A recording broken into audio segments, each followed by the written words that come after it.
Hello and welcome to the latest episode of Jumping Let's Play. Today we are taking an exclusive look at Nautilus Islands, a game coming out later this year.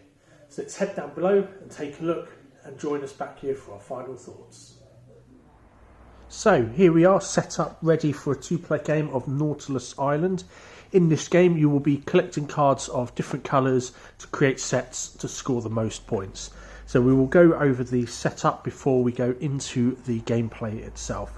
We'll start in the middle here. We have the Nautilus itself. We're set up for a two-player game, so we have these four columns all filled out. If we were to play with three players, we add the extra column here. And with all four, we use the column on this side as well.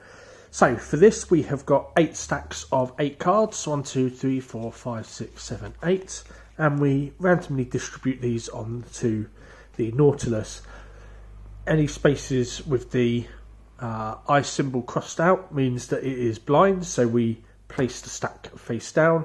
Otherwise, we place it face up. Once we've placed all of our 8 stacks, we then move up here and we place our bonus tiles, and at the bottom here are porthole tokens.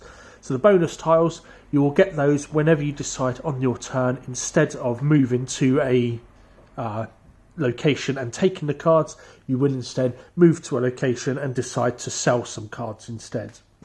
Depending on what symbol it is, you would take the token matching that symbol, and then if you decide that you would like to close your set, you will also take whichever porthole token is on top along the bottom here. If you do that, you close it off, you can't use that colour anymore. Finally, each player is given a token. We've got red and yellow here. We also have blue and purple, I believe, in the box if you are playing with more than 2 players. So, the different types of cards we will show you here. So we have got ourselves fishing equipment. We have got repair equipment, clothes, navigation tools, supplies, and treasure. The treasure works a little bit differently to the other cards, where these ones we are looking to collect sets of. The treasure, you just have those in your hand and they will be added to your score at the end of the game. So the gameplay is fairly straightforward. On your turn, you will take your meeple and you will place it on one of the columns, whichever one you decide to go for. So for example, we'll start with red. They're going to go here, and they're at the top of this column. That means they will take this card, and this blind one. Obviously we get to see it, but the opponent won't know what that card is. So at the moment we've got clothes, we've got navigation tools, and we do have a treasure. That is our turn over. The next player will then take their turn and they will decide where they would like to go. They decide that here is a good spot, so they are going to take this card and this card. So they've got a treasure and they have supplies there. So now it is our turn, so we have to choose a new column. Now we can't pick the column we are already in, nor can we pick the column that an opponent is in, which leaves us these 2 columns here. To signify that we are on the next round, when we move to the column, instead of just moving at the top here, we move to the bottom. So for example, we might decide that we want to go here because we know that we have a red. This one will give us another red card.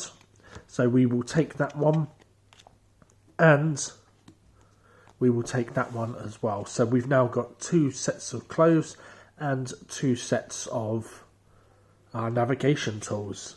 So this player, they take their turn. They will go there. So they will add these 3 cards. And you can see here, they've got another treasure, clothes, and repair tools. So on our turn now, we will take a look through and decide what we would like to do. So we also want to consider these tiles along the top here, which do a lot of different things. So depending on what we've got. So we've got at the moment a set of clothes, and we do have a set of navigation tools. If we wanted to store the set of clothes, so we wanted to sell them, we'd place them face up in front of us and we'd take the appropriate token. So here, for example, this one will give us 4 points if we've got 1, 3 or 5 cards. So we'll be looking for an odd number of cards there. Or if we decide that we wanted to sell the set of navigation tools, we would take a look there. This one here is going to give us 1 point for each card in that set. So what we will do is we will sell the set of clothes. So we place those in front of us and we place this token at the top of it. Now this doesn't get replenished until there is only 1 tile left up here, and then we replenish those. So for the moment, our opponent, if they were to sell a set of green cards, clothes, they wouldn't get any bonus tile for the moment. We're also not going to be closing off our set of clothes at the moment, because we would only get 4 points. We've got this one, which gives us 4 points for having an odd number of cards in there. So we want at least 3, ideally 5 for that. And the game will keep going back and forth like that until we reach the end game trigger, which occurs when one of the columns on the board is empty. We finish the current round, everyone gets 1 final turn each, and then we would take a look at all of our sets. So for example, if this was all we had, this would score us nothing. But if we had that third card, for example, so say we did have that, and we had this with it, and we closed it off with this, then that would score us 10 points. 6 points for the porthole token, and then 4 points because we have an odd number of cards in the collection. And that is how you play Nautilus Islands. So we'll head back up top to discuss our final thoughts. Welcome back. I hope you found the tutorial useful. So now we're going to discuss our final thoughts on the game, the components, the gameplay itself. So first up, the components of the game. So we'll start on the rulebook, and for this one I think it is very well laid out. We've got very clear descriptions, nice largest writing throughout the book, and very colourful examples throughout the game. It really is only a few pages long. They probably could have compressed it down a bit more, but it has made it nice and open and inviting to read through. There's nothing intimidating about the rulebook itself, so really, really good size that they've gone for here. Nice one on that. So the game board itself. So the game board's very, very colourful, but I don't think that it is too busy. We can clearly see the different sections of the game board that we will be using.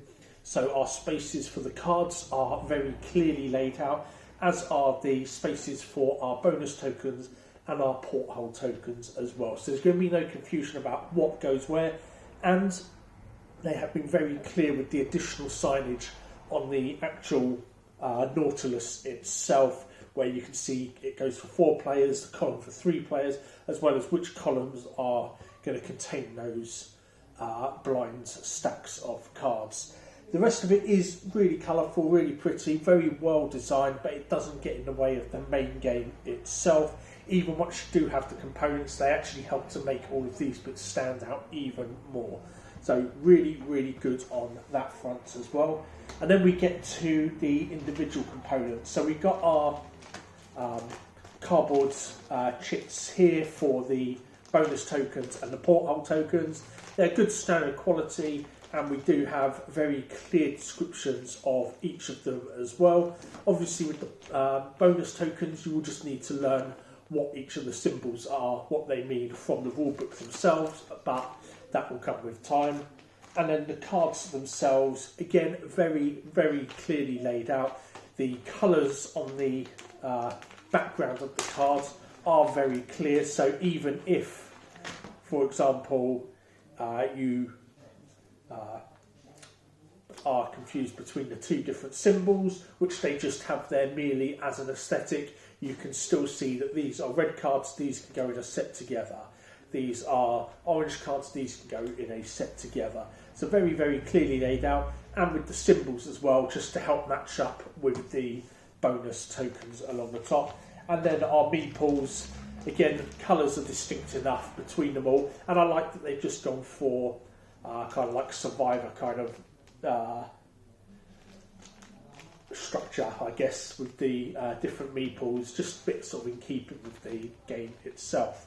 So very, very good job all round on the components. Now onto the gameplay itself. So this one is a fairly straightforward game. You are going to be collecting sets of different cards, and then you're going to be trying to score points on them. You've got an element of card drafting in here, so depending which column you want to go to in order to draw your cards, and obviously with the push your luck element in this as well with regards to the porthole tokens. Those porthole tokens are going to give you extra bonus points at the end of the game, but if you choose not to close off a set when you sell them, then you'll have to then add more to it in order to get more tokens at the end of the game. However, other players may take those tokens, may get to them before you do. So there's a bit of a push your luck element with that as well. I think that with the set collecting just comes in really nicely. I also like the fact that throughout the course of the game, no matter what player count you're on, the last player always has a choice in the round of a couple of spaces to go to. So that is really, really good. They're not just left with the last spot. Everyone always has a choice in the game. Obviously, that does get limited over the course of the game, depending on where players go. But that's also mitigated by the fact that players can't go to a column they have previously been on the turn just before. So if you were in column 3 and then you move to column 2, that does open up column 3 for another player, which objectively is a better column. You get more stuff out of it, or you can sell more items on your turn. So all in all, I think it is a fantastic little game. Great for families, great for kids, great as a filler game for people who are looking for something in between maybe larger games as well.